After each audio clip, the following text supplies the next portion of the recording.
이 정치권과 법조계에서 10월 헌법재판소 마비설이 돌고 있습니다.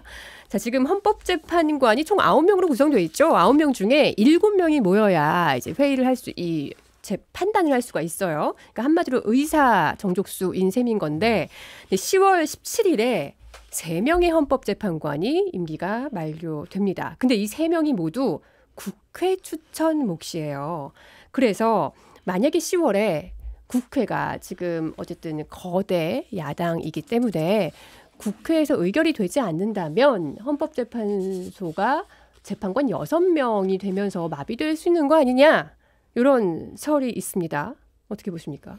이게 뭐 저도 이제 오늘 이 내용 나온 거를 들었는데 이게 민주당이 헌법재판관 추천에 협조하지 않아서 네. 그래서 지금 올라가 있는 탄핵안들을 계속해서 계류만 시켜가지고 정부를 마비시키려고 하는 그런 음모 아니겠는가라고 하는 일각의 얘기가 있는 것 같은데요. 탄핵안은 한 개만 본회의 통과했습니다. 이진숙 방송통신위원장만. 그래서 근데 저는 아무리 그래도 우리가 민주주의 기본 원칙의 삼권 분립이고 그리고 또 법치인데 민주당이 그렇게까지 할까? 저는 지금 그리고 대법관 과정들도 보면은 다 추천하고 그리고 또 본인 그 민주당에서 좀 이것 좀 무리 있는 거 아니야 한다 하더라도 지금까지 관례로 대법관 임명도 같이 협조하고 있지 않습니까? 어제도 이수견 대법관 후보자 부적격 의견이 굉장히 많았음에도 불구하고 의결해줬더라고요. 그러니까 민주당이. 저는 그래서 헌법재판관 부분은 이게 그 나라의 근간이 되는 헌법을 수호하는 재판관들에 대해서는 물론 이견이 있겠지만은 여기서 국민의힘이 1명, 그리고 민주당이 1명, 그리고 지난번에는 바른미래당 시절에 바른미래당이 원내 교섭단체를 1명 했는데 이렇게 되면은 지금 원내 교섭단체는 2당밖에 없기 때문에 민주당, 국민의힘 그리고 민주당, 국민의힘이 합의하는 1명 정도 해가지고. 뭐 일각에서는 우려도 있겠지만은 그래도 이 부분은 협조하에 이루어지지 않을까 생각합니다. 네, 소장님 어떻게 보세요? 뭐 일단은 이게 그냥 그 추상화를 그린 것 같아요. 민주당이 그럴 리가 없지 않을까. 헌재 소장 부분을 속도 조절을 해서 굳이 어떤 탄핵을 시키는 부분에 있어서의 셈법을 한다. 민주당은 그 정도까지 생각하지 않습니다. 그리고 헌재 소장에 대해서 국회 추천목 부분들을 우리가 유리하게 간다 하더라도 그 자체가 헌법 기관인 헌재 재판관들이 그렇게 뭐 민주당 쪽에 편을 들고 또 아니면 여당 쪽에 편을 들고 그런 쪽으로 가서도 안 되고 가게 만들어서도 안 된다는 입장은 분명하기 때문에 이거는 그냥 하나의 그냥 그 정가에서 뇌피셜로 나오는 뭐 그림 같아요. 네. 자, 다음은 방송통신위원장 얘기해 볼게요. 이제 탄핵안이 본회의를 통과한 유일한 사람 이진숙 방송통신위원장이죠. 근데 오늘 과방위에 야당 소속 의원들이 오전에 방송통신위원회를 방문했습니다. 현장 검증으로 찾아간 건데요. 이진숙 위원장이 취임 첫날 김태규 부위원장과 2인 체제에서 KBS와 MBC의 대주주인 방송문화진흥회의 이사들을 7명, 6명, 총 13명을 바로 선임을 했어요. 그런데 당시에 어떻게 선임을 했나가 과방위 그 현안 질의에서 지난주 금요일에 질문이 들어갔는데 방송통신위원회에서 좀 이해가 쉽지 않은 답변을 했습니다. 그 이준석 의원이 질의한 거였는데 그 영상 먼저 보고 대화 나눠볼게요. 지금 증인들이 말씀하신 바에 따르면 분명히 이견은 처음에 존재했고 근데 이견을 서로 어떤 기록이 남는 방식으로 나눈 기록은 없고 그냥 이견이 존재한 상황에서 투표만 계속했다. 이 제 해석이 맞습니까 지금? 그렇게 증언하신 거잖아요 지금. 예, 투표를 통해서 결정을 했었습니다. 그럼 그 반복해서 투표를 한 결과지는 저희가 볼 수 있나요 나중에? 이게 무슨 뭐 둘이 어디 투표함에 넣고 개봉하고 이런 게 아니라 그냥 서로 공유해가면서 나는 이 사람들, 너는 이 사람들 이렇게 했을 거 아닙니까? 그렇게 하지 않았습니다. 그렇게 하지 않았습니다. 또 어떻게 한 겁니까 투표는? 아니 저 여기까지 하겠습니다. 저 이해가 안 가가지고 추가 질의를 이어갈 수가 없어가지고. 무슨 말이냐? 지금 KBS 이사 후보가 53명이었어요. 박문진 이사 후보가 32명이었습니다. 근데 그 많은 후보를 두고 면접도 거치지 않고 선임을 했잖아요. 근데 2명의 위원장과 위원 2명이서 뭔가 토론이나 대화나 협의를 통해서 뽑은 게 아니라 그냥 계속 투표를 했다는 거예요. 투표에서 불일치하면 또 투표했다는 얘기예요. 네, 그래서 네. 이거를 실제 어떻게 진행했는지 보겠다고 현장 검증을 간 건데 어떻게 보십니까? 그러니까 나름 정치판에서 오래 생활했던 이준석 의원도 네. 그다음에 이게 셈법이 좀 빠른 걸로 유명한데 네. 이해를 못하잖아요. 저도 계속 생각해봤어요. 이렇게 이사 선임을 해도 되나? 그러니까 53명, 32명을 가지고 둘이 앉아서 네. 얘기도 하지 않고 계속 도장만 찍으면서 네. 일치하는지를 보고 그게 일치하면 그냥 선정했다는 거잖아요. 네. 그건 납득이 안 돼요. 그러니까 비상식적인 선정 과정임을 스스로 인정했기 때문에 네. 가방위원들은 찾아가서 현장 검증을 하려고 했던 것인데 보통 이제 가방위원들이 현장을 찾아가는 건 정치 행위가 맞죠. 뭐 가서 무슨 자료를 취득하거나 그렇게 가능하겠습니까? 그럼에도 불구하고 이진숙 위원장 자체는 정말 헌정사에 다시 없을 흑역사 방통위원장의 행위를 했어요. 네. 임명되자마자 6시간 만에 둘이 앉아서 그 부위원장이랑 둘이서 도장을 찍어가면서 네. 방문진 이사랑 KBS 이사를 선임했다는 자체가 이거는 정말 이 윤석열 정부의 방통위가 누더기 방통위였구나라는 걸 입증하는 거라서 저도 지금도 이해가 안 되고 네. 나중에는 다 밝혀야 될 것이에요. 선정 과정. 우리 이승만 당협위원장 이해되십니까? 계속 투표하는 거? 뭐 근데 두 명이서 뭐 투표함 넣고 까고 뭐 그렇게 했겠습니까?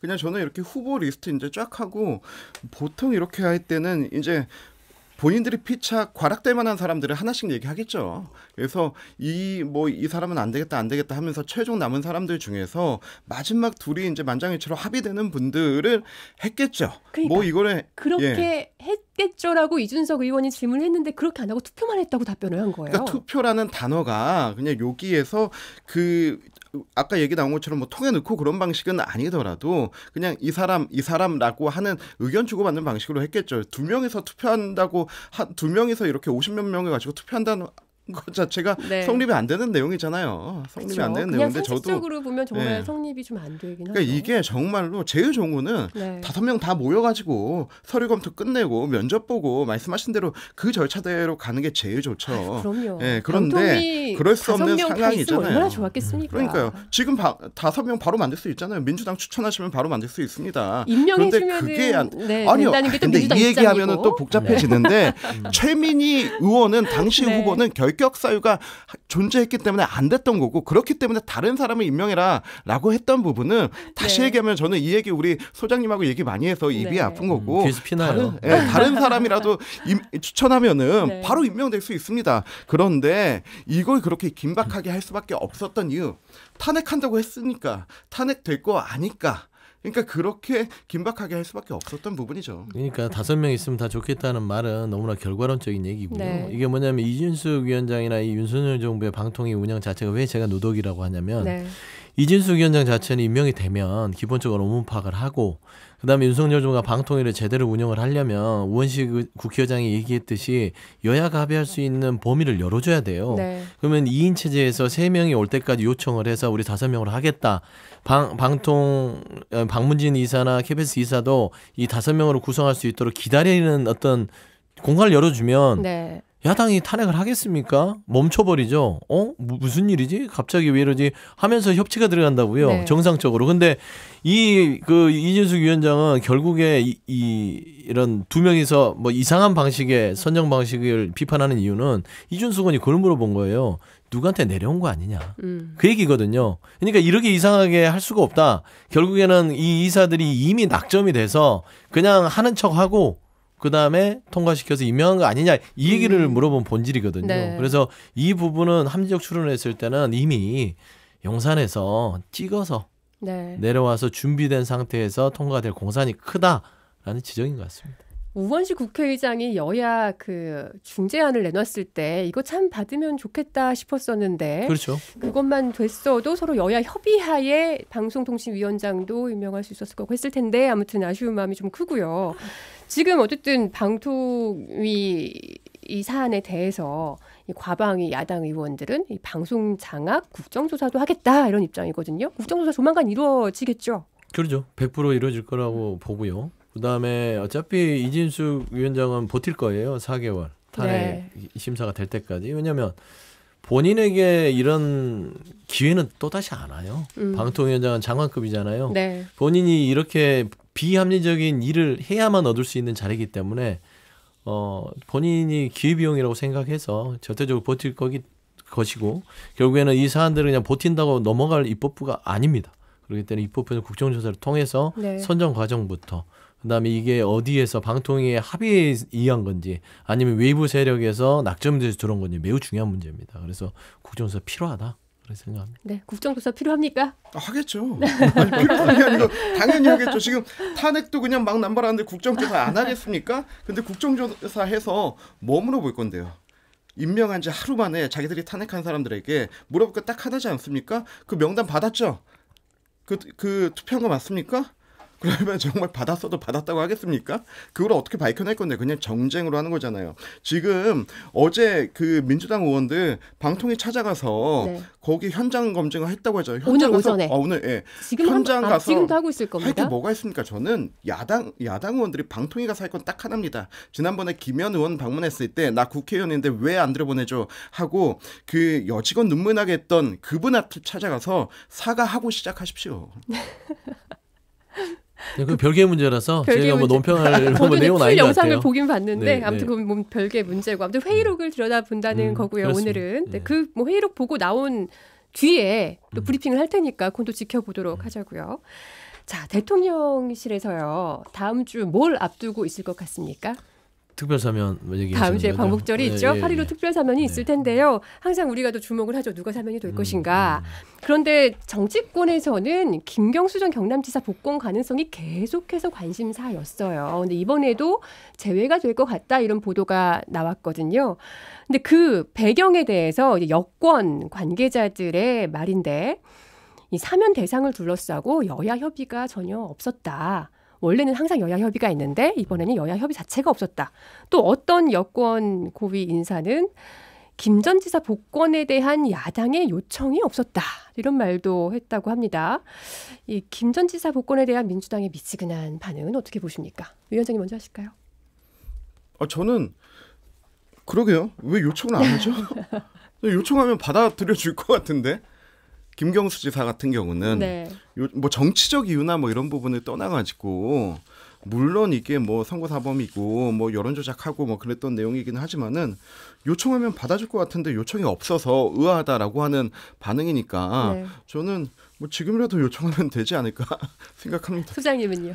김경수 전 지사에 대한 사면 복권은 진즉 이루어졌었어야죠. 네. 그러니까 이게 정치적 복권을 안 해주고 사면만 하면서 결국엔 정치인에게 정치적인 권리를 주지 않으면 그게 무슨 소용이 있겠습니까? 그래서 이런 부분들은 결국엔 당시에 사면 복권이 이루어졌을 때 다른 사람과의 형평성 문제가 많이 드러났던 부분이라서 네. 이라도 바로잡는 차원에서 네. 꼭 야당의 협의가 없다, 요청이 없다 하더라도 하는 것들이 맞고요. 뭐 이제 김경수 전 지사뿐만 아니라 조윤선 전 장관 부분도 지금 거론이 된다고 하니 네, 포함될 것 같다고 포함됐다고 하죠. 하니 그런 부분에 있어서도 뭐 국민 통합이든 아니면 뭐든 간에 8.15 특사의 사면 복권은 반드시 네. 이루어지는 것이 결국에는 그나마 좀 일을 좀 한다는 평가를 받지 않을까 생각이 됩니다. 네. 예. 자, 마지막 주제. 우리 시간이 벌써 1시 24분이거든요. 마지막 주제 짧게 하고 끝내겠습니다. 민주당 주도로 처리된 민생회복지원금 특별조치법, 이른바 전국민 25만 원 지원법. 이게 지역사랑 상품권 지급입니다. 그런데 그 대상이 그냥 대한민국 국민만이 아니라 난민에게도 지급될 수 있다고 해서 그걸 논란을 또 삼는 부분들이 있는 것 같아요. 어떻게 보십니까? 저는 여야가 합의해서 이거를 주기로 했다면은 네.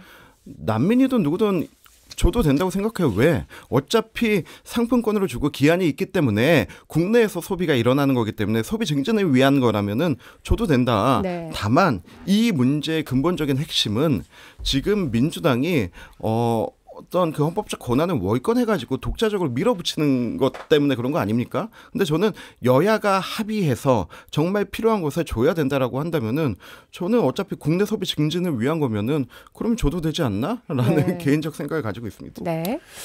일단 뭐 민생회복 지원금 부분들은 해줬어야 마땅한데 지금 너무나 이 국민들의 이 개인 가정의 가처분 소득이 줄어들었어요. 물가는 올라가고 네. 사기도 팍팍하기 때문에 13조라는 예산 때문에 반대를 하고 나섰는데 뭐 난민 부분은 저는 그런 거 쉽지도 않아요. 주게 되면 이게 아주 소비자에게는 특화돼서 만들었어요. 제한적으로 지역화폐를 3개월 안에 소비해야 된다. 3개월이 지나면 안 되는 거기 때문에 3개월 안에 내수가 돌 수 있는 거예요. 네. 그래서 이거 안 해줄 이유가 없는데 그냥 야당이 하니까 야당이 하면 묻지마 거부해요. 대통령께서. 그래서 이 부분은 안타까운데 저는 무슨 생각을 했냐면 이게 예산이 13조라고 하면서 김건희 여사법이라고 개식용금지법 있지 않습니까? 네. 거기는 개 사육하시는 분들이 1인당 30만 원씩을 줘요. 그 예산은 또 어디서 나죠? 그러면 이 국민들이나 우리 이 어려운 서민들은 그 개 기르는 그것보다 더 못하다는 건지 저는 묻고 싶어요. 그러니까 개 식용 금지를 하면서 개를 못 먹게 한다는 데는 국가 예산을 쓰면서 국민들의 고통을 달래주는 13조가 아깝냐? 그게 아니면 김건희 여사 때문에 하는 거냐? 라는 차원에서 저는 국정 운영을 무슨 생각 갖고 하는지 모르겠다. 좀 안타깝어요. 야, 이거 짧게 넘어가려고 그랬는데 개식용 금지법에 따른 지원하고는 내용이 다르죠. 이거는 그리고 이름이 김건희 여사 특별법, 김건희 여사법이라고 붙었는데 그 사실 전에 박홍근 의원이 하던 거 아닙니까? 동물복지 국회 포럼에서 하던 거 아닙니까? 근데 거기에서 지금 이 식용개를 기르면서 이제 생계를 잃은 사람들에 대해서 한시적 지원이지 이거를 그냥 막 퍼준 듯이 주는 건 아니죠. 이것도 한시적이에요? 민생회복지원금도 계속 주는 게 아니에요. 한 번 주는 거야. 이 사람들은 자기의 생업수단을 잃은 사람들에 대한 그 생계에 대한 지원수단이지 소비 수단으로 주는 건 아니죠. 국민들도 지금 어려워서 생계수단을 잃게 생겼어요. 그러니까 그러면 50만 원씩 주십시오. 뭐 또 100억씩 뭐 윤석열 대통령이 100만 원씩 주십시오 그러시면. 그러니까 일단은 그런 부분에 있어서 잘 고민을 하셨어야 되는데 묻지마 거부가 안타깝다. 근데 이게 묻지마 거부가 아니고 지금 두 개의 정책이 충돌하고 있는 겁니다. 모든 국민들에게 25만 원씩 용돈식으로 줘가지고 내수 돌게 하자라고 하는 민주당의 주장과 그리고 대통령과 여당에서는 아니다 일단 소상공인 지원이 먼저 우선이다. 그래서 딱 한 달 전에 25조 원 지원 방안 발표했잖아요. 그래서 필요한 것에 필요한 만큼 더 먼저 주자라고 하는 두 가지 정책의 충돌이지 우리가 묻지마 반대하고 있는 건 아니죠. 그 국민의힘은 반대 안 하는데 대통령께서 묻지마 거부를 하시는 거죠. 어쨌든 지금 소상공인 자영업자들이 많이 힘든 거는 사실이어서 여당이 먼저 좀 이런 어떤 좀 지원법을 냈으면 어땠을까라는 아쉬움도 좀 있고요. 법으로 되는 게 아니고 예산과 제도로 되는 겁니다. 그렇기 때문에 행정 권력을 가지고 있는 거고요. 그런데 이게 지금 예산권이 없는 국회에서 민주당이 이 예산 편성권이 없음에도 불구하고 법으로 한다 그래서 문제가 되는 거죠. 제발 대통령님 재래시장에서 먹방 같은 거 하면서 소상공인 위한 척하지 말고 네. 이런 거 논의하고 차별적이든 선별적이든 그렇게 지원할 방향을 좀 생각하시라. 나는 그런 조언 드리고 싶습니다. 네.